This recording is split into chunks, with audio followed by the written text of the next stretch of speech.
Alright, this is the insertion sort algorithm.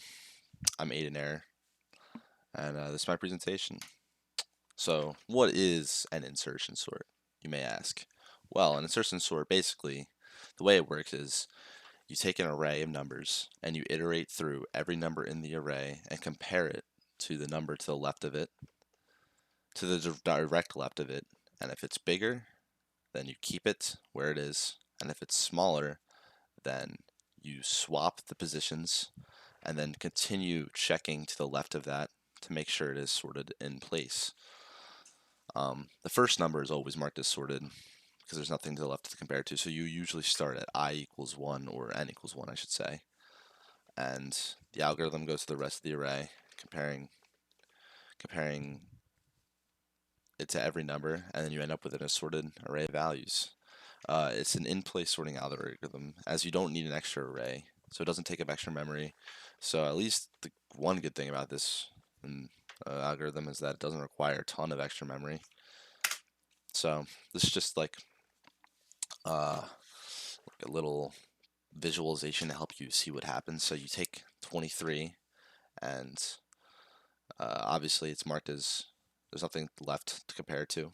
So then you go through it again, iterates through again. 1 is smaller than 23, so that gets switched and they're both happy. They're both green and happy. Then 10 happens to be smaller than 23, so then 10, 1, 10, and 23. The fourth pass now 5. 5 is smaller than 23 and 10, so well, this doesn't show it that well, but it'll go through. It'll see that 23 is bigger than 5, then that'll switch. Then it'll compare 5 to 10, then that will switch. And then in the end, 1, 5, 10, 23. Does the same thing with 2. 2 has to go all the way back. Compares it with 23, switches there. Now 2 is here, switches with 10. 2 is compared to 5, switches with 5. And at the end, you have a happy array that's sorted. This is some pseudocode I wrote. I just made an array of 5 different items. You need another int j, like a iterator, to keep track. So I declared a j a temp value because you do need a temporary value in order just to swap the values out. And I starts at 1 because you don't need to start at the 0 at the zeroth value at the first value in the array. You compare I to the length of the array, which is 5, and set j equal to I. And this while loop does pretty much everything you need it to do inside here. So you make sure j is greater than 0 because the array can't go below 0. And you compare to see if the value to the left is greater than the value to the right. If the value is greater, if the value to the left is greater than the value to the right, well then I set the temporary value equal to the current value, and then the current value equal to the value to the left, and the current value, and the value to the left equal. Oh, that should be temp.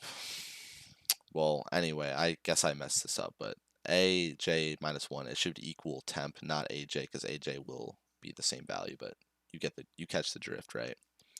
And then you subtract j. That way you can go back into the while loop and keep comparing. It'll recheck to make sure the value to the left is not bigger than, and if it is, it'll go through again and iterate through again until everything is sorted. And then once this one singular value is done, I is incremented, and then you go through again. So it'll start at 5. 5 is not less. 3 is not greater than 5, so it stays there. 5, and then it goes to 6. 6 is greater than 5, stays there. 4 is less than, and then end up going 3, 4, 5, 6, 7. These are some fun facts and also useful facts about insertion sorts. The worst case runtime is O of n squared. It's also the average runtime. This is not a very efficient sorting algorithm at all. You would not want to use this if you don't have to. The best case runtime is O of n, and that only occurs if the array is already perfectly sorted, and it's still not great because it has to go through every single value in the array, every single piece of data in the array to confirm that it is already sorted when in fact it is already sorted. So it isn't efficient at its best case. So honestly, the best kind of data to use it for would be a small list of numbers. You know, this is a stable algorithm. It will keep, if there are two equal values, it will keep the first case number. And yeah, it's not very efficient. Um, that's the end of my quick presentation.